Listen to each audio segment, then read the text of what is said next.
है जिंदा फकद वहदत अफकार से मिल्लत,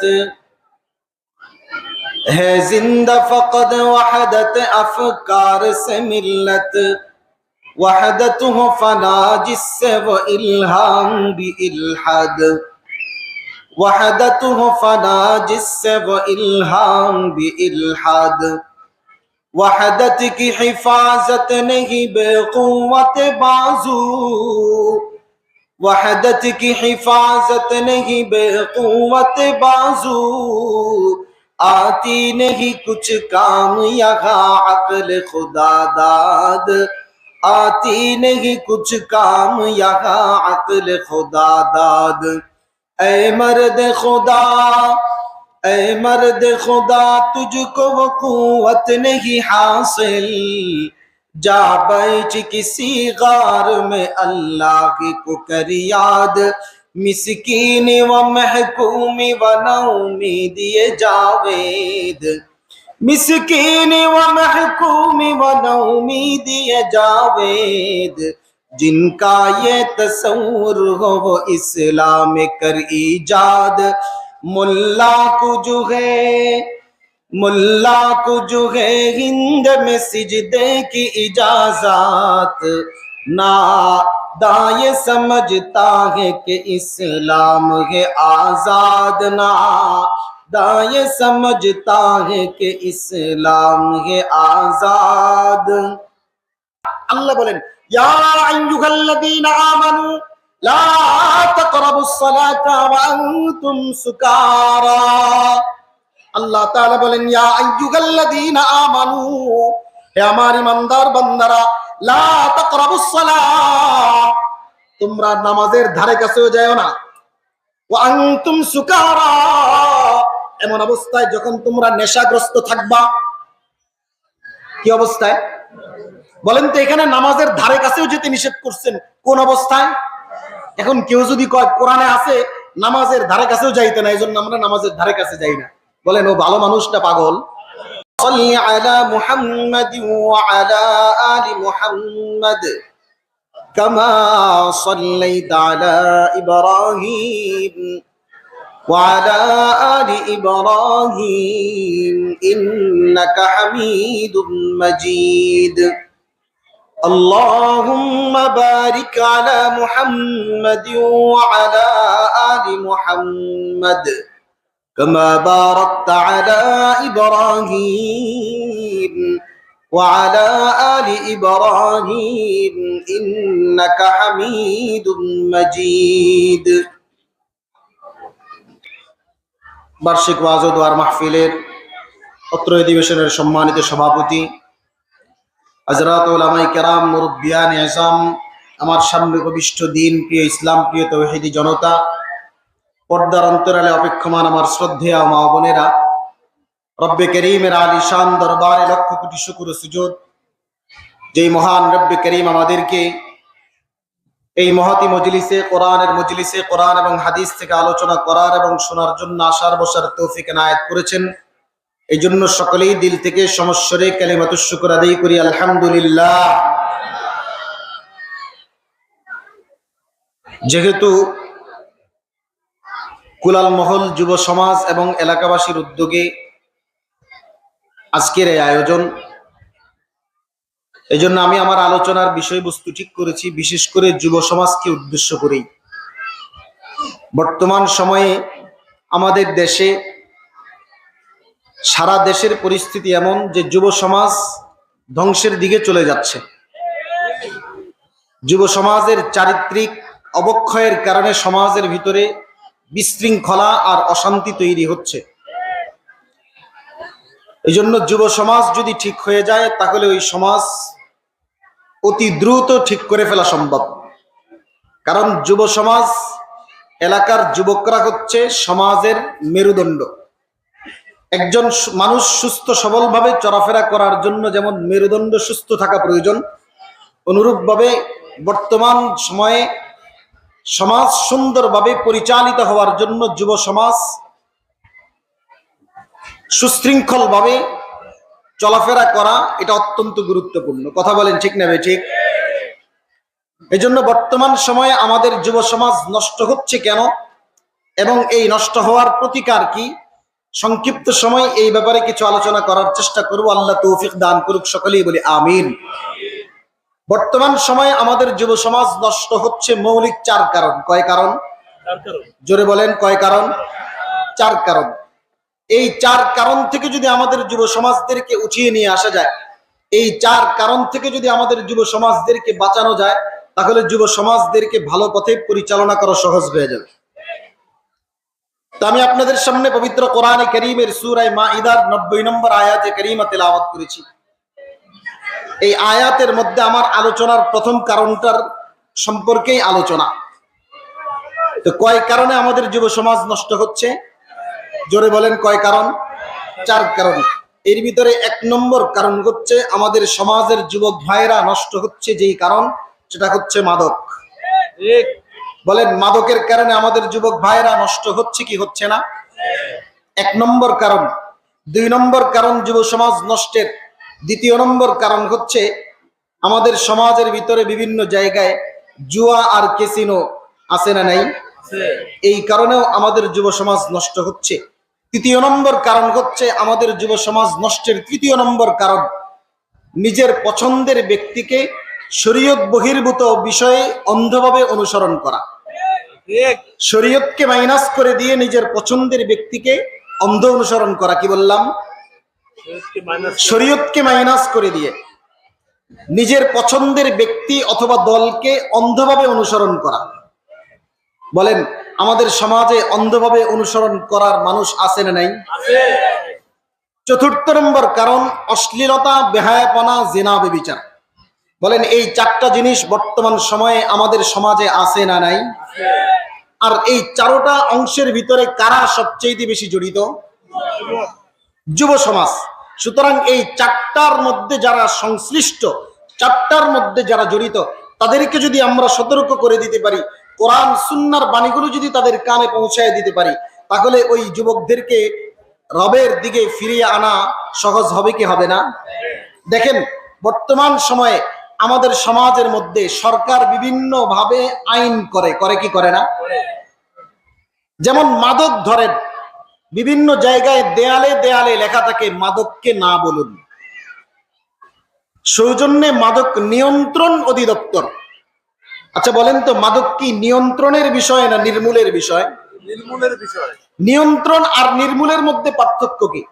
নিয়ন্ত্রণ হচ্ছে একটা সময় পর্যন্ত, একটা লিমিট পর্যন্ত কেউ চাইলে সেটাকে সেবন করতে পারবে, আর নির্মূল হচ্ছে সেটাকে সমূলে মূলোৎপাটন করে দিয়ে নাম নিশানাকে নিশ্চিহ্ন করে দেয়া, এটাকে বলা হয় নির্মূল। বলেন তো, মাদক কি নিয়ন্ত্রণের বিষয় না নির্মূলের বিষয়? কেন? কারণ এটা এমন একটা জিনিস যে এটার প্রতি আসক্ত হয়ে যায়, সে আর এটার ব্যালেন্স আর নিয়ন্ত্রণ ঠিক রাখতে পারে না। সুতরাং বোঝা যাচ্ছে এই জিনিস কোনো অধিদপ্তর দিয়ে নিয়ন্ত্রণ করা সম্ভব নয়। একমাত্র সম্ভব হচ্ছে আল্লাহ প্রদত্ত, খোদা প্রদত্ত রব্বে করিমের আয়াতে করিমার মাধ্যমে যুব সমাজের দিলের ভিতরে যদি খোদা প্রদত্ত ভয় ঢুকিয়ে দেওয়া যায়, তাহলে নিয়ন্ত্রণ নয়, চিরতরে দুনিয়ার জমিন থেকে মাদককে নির্মূল করে দেওয়া সম্ভব। কিন্তু আমাদের রাষ্ট্র চায় নিয়ন্ত্রণ, নির্মূল চায় না। কিন্তু শরীয়ত বলে মাদক আমি নিয়ন্ত্রণ করতে চাই না, মাদককে আমরা নির্মূল করতে চাই। জোরে বলেন, আমরা কি আমাদের সমাজের মধ্যে মাদককে নিয়ন্ত্রণ করব নাকি নির্মূল করব? এবার আসেন, মাদক সম্পর্কে 5টা কথা। মাদক সম্পর্কে কয়টা কথা? 5টা। 1 নম্বর, মাদক হালাল না হারাম? আপনারা বলে দিয়েছেন হারাম। এখন হারামটা ইসলামে শরীয়তের মধ্যে কিভাবে হলো, মাদক হারাম হওয়ার ইতিহাস 1 নম্বর আলোচনার বিষয়। মাদক সম্পর্কে কয়টা কথা মুখস্থ করে নিয়ে যাবেন? কয়টা? 5টি কথা। 1 নম্বর, মাদক হারাম হওয়ার ইতিহাস কি। 2 নম্বর, মাদক এটা কিসের আলামত। 3 নম্বর, যারা মাদক সেবন করবে দুনিয়াতে তার প্রশাসনিক শাস্তি আমি আলোচনা করব না, শরীয়তের পক্ষ থেকে তার জন্য কি ধমকি আছে দুনিয়াতে। 4 নম্বর, আখিরাতে মাদক সেবনকারী ব্যক্তির জন্য কি ধমকি। 5 নম্বর, যে কোনো ব্যক্তি সে নিজে মাদক সেবন করে না কিন্তু মাদকের ব্যবসা করে, শরীয়তের মধ্যে তার ব্যাপারে কি বলা আছে। কয়টা কথা? জোরে বলেন। 1 নম্বর, মাদক হারাম হওয়ার ইতিহাস। 2 নম্বর, মাদক এটা কিসের আলামত, মাদক বেড়ে যাওয়া এটা কিসের আলামত। 3 নম্বর, মাদক সেবনকারী ব্যক্তির জন্য দুনিয়াতে ধমকি আর ভয়ের কি বিষয় রয়েছে। 4 নম্বর, আখিরাতে তার শাস্তির বিধান কি হবে, শাস্তি কি হবে। 5 নম্বর, যারা মাদক নিজে সেবন করে না কিন্তু মাদকের ব্যবসা করে তাদের ব্যাপারে শরীয়তের হুকুম কি। এবার আসেন 1 নম্বর বিষয়, মাদক এটা হালাল না হারাম? কার পক্ষ থেকে? পৃথিবীর কোন রাষ্ট্রপ্রধানের পক্ষ থেকে, পৃথিবীর কোন প্রধানমন্ত্রীর পক্ষ থেকে, পৃথিবীর কোন সমাজ যারা পরিচালনা করে তাদের পক্ষ থেকে। কার পক্ষ থেকে? জোরে বলেন, হাত উঠিয়ে বলেন, কার পক্ষ থেকে? আল্লাহর পক্ষ থেকে। কিন্তু মাদক এমন একটা জিনিস, এটাকে একসাথে নির্মূল করে দেওয়া সম্ভব নয়, কারণ এটার প্রতি এডিক্টেড যারা হয়, এটার প্রতি আসক্ত যারা হয়, তাদেরকে খুব সহজেই আপনি সকালবেলা বলবেন মাদক সেবন করতে পারবে না, বিকেলবেলা ওই লোককে মাদক থেকে বাধা দেওয়ার সম্ভাবনা নেই। সুতরাং শরীয়ত এটাকে এত সুন্দর করে স্টেপ বাই স্টেপ, ধাপে ধাপে, 3 ধাপে মাদককে চিরতরে হারাম ঘোষণা করেছেন।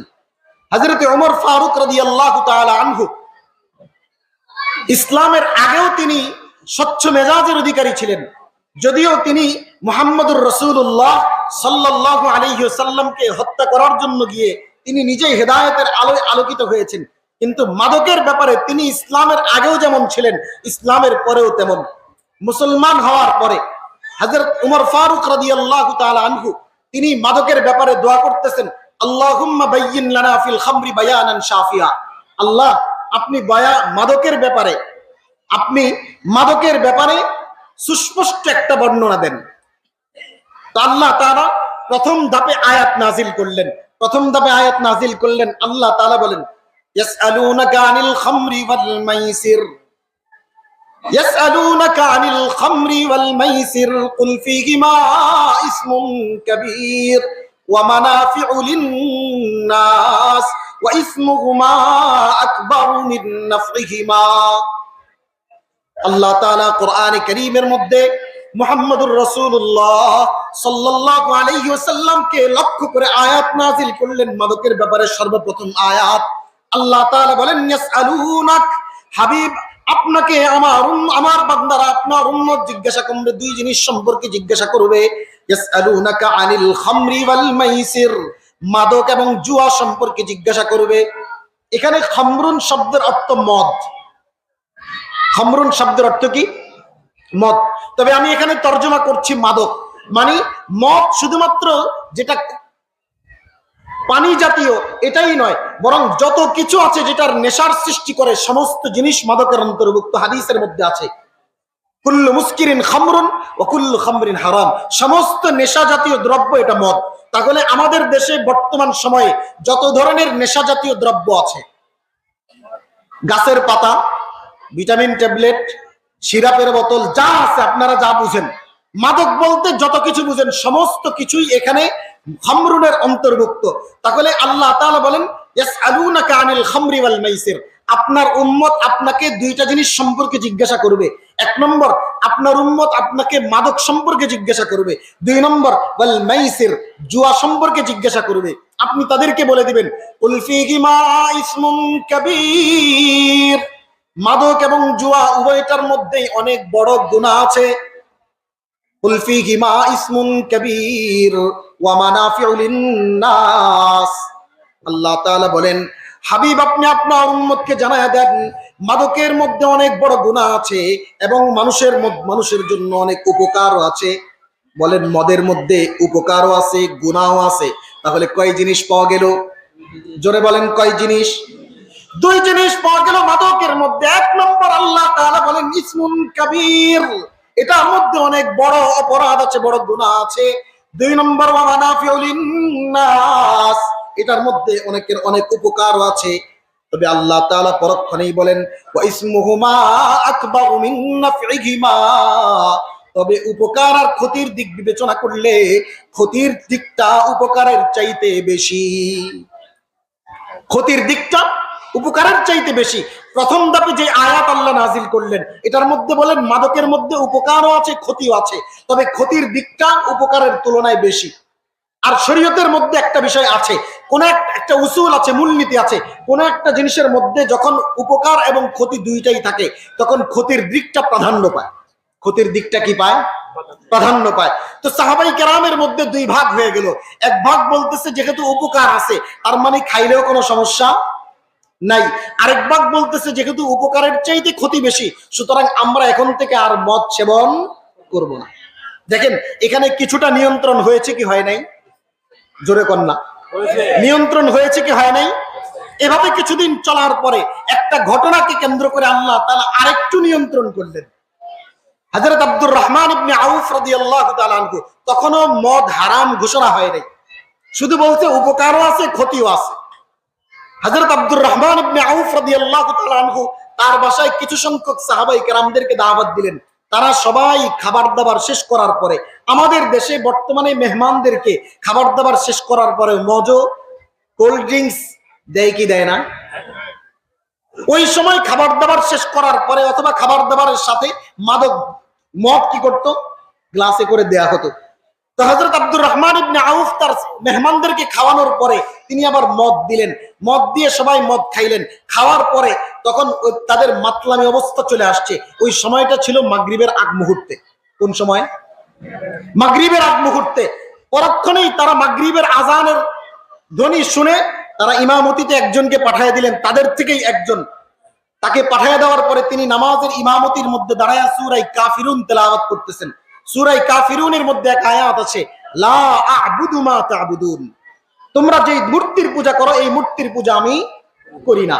কিন্তু তিনি নেশাগ্রস্ত অবস্থায়, তার মাথা ঠিক না থাকার কারণে তিনি তেলাওয়াত করতেছেন, আ'বুদু মা তা'বুদুন, তোমরা যে মূর্তির পূজা করো আমিও সেই মূর্তির পূজা করি। এটা অপরাধ নয়, ওই সময়ের জন্য এটা কি অপরাধ নয়। বুঝেন কথা? বলবেন সাহাবী মদ পান করছে, আমরা করলে সমস্যা কিনা? তখনও মদ হারাম ঘোষণা হয় নাই। তখন তিনি এই আয়াত তেলাওয়াত করার সাথে সাথে আল্লাহ তাআলা জিবরিল আমিনকে নবী মুহাম্মদুর রাসূলুল্লাহ সাল্লাল্লাহু আলাইহি ওয়াসাল্লামের কাছে পাঠিয়ে দিলেন। যাই বলতেছেন, জিবরিল যাও আমার হাবিবের কাছে আয়াত শোনায় দিয়ে আসো। কি আয়াত? কারণ সে পরের অংশকে উল্লেখ করে নাই। আল্লাহ বলছেন তোমরা নেশাগ্রস্ত অবস্থায় নামাজের ধারে কাছেও যাও না। এই আয়াতের মাধ্যমে মুফাসসিরিনে কেরাম বলেন আল্লাহ এই আয়াতটাকে আরো বেশি মাদক সম্পর্কে আরো বেশি নিয়ন্ত্রণ শিখিয়ে দিলেন। অর্থাৎ কোন ব্যক্তি যদি তার মাদক সেবন করতে মনে চায়, সে তার নিজের নফসকে নিয়ন্ত্রণ করবে, সে টাইম দেখবে, সে সময় দেখবে এখনকার সময়টাকে নামাজের সময় কিনা। যদি সামনে নামাজের ওয়াক্ত থাকে তাহলে এখন আর এই মাদক সেবন করা যাবে না। ফর এক্সাম্পল, আমাদের দেশে যারা পান খায়, অতিরিক্ত পান যারা খায়, মাগরিবের আগ মুহূর্তে আপনি তাকে বলবেন হাজী সাহেব একটা পান খান, তখন তিনি ঘড়ির দিকে তাকায় বলবে 5 মিনিট পরে মাগরিবের আজান দিবে, এখন পানটা খাইলে নামাজে সমস্যা হবে। বলবে কি বলবে না? পান খাইতে মনে চায়, কিন্তু 5 মিনিট নামাজের ওয়াক্ত থাকার কারণে সে তার নিজের মনটাকে, নফসটাকে নিয়ন্ত্রণ করলো কি করলো না? তাহলে এই যে নিয়ন্ত্রণ আল্লাহ শিখাই দিচ্ছেন দ্বিতীয় ধাপে যখন নিয়ন্ত্রণ শিখাই দিয়েছেন, তখন সাহাবাই কেরামদের মধ্যে সতর্কতা শুরু হয়ে গেল যে না, যে কোনো সময় মদ খাওয়া যাবে না, দেখতে হবে নামাজের সময় সামনে কিনা। যদি নামাজের সময় সামনে থাকে তাহলে আর মদ খাওয়া যাবে না। সাধারণভাবে নেশা যখন নিতে মনে চায় তখন নিজের নফসকে নিয়ন্ত্রণ করাটা কঠিন হয়ে যায়। এরপরেও আল্লাহ তাআলা এই আয়াত নাজিল করে আরো বেশি নিয়ন্ত্রণ করে দিলেন। হযরত ওমর রাদিয়াল্লাহু তাআলা আনহু জালালি তবিয়তের মানুষ, তিনি বলেন আল্লাহ এটাও তো পরিপূর্ণ হলো না, আল্লাহুম্মা বায়্যিন লানা ফিল খামরি বায়ানান শাফিয়া, আল্লাহ আপনি মাদক সম্পর্কে আরো সুস্পষ্ট বর্ণনা দেন, আরো স্পষ্ট বর্ণনা চাই। এবার আল্লাহ তাআলা যখন দেখলেন সাহাবাই কেরামদের মধ্যে এখন মাদক সম্পর্কে অনেকটা নিয়ন্ত্রণ করার কি চলে এসেছে, যোগ্যতা চলে এসেছে। দেখেন আল্লাহ তাআলা মাদককে নির্মূল করতে গিয়ে দ্বিতীয় ধাপে তিনি নিয়ন্ত্রণ করছেন। শুরুতেই নির্মূল করেন নাই, দ্বিতীয় ধাপে তিনি নিয়ন্ত্রণ করেছেন।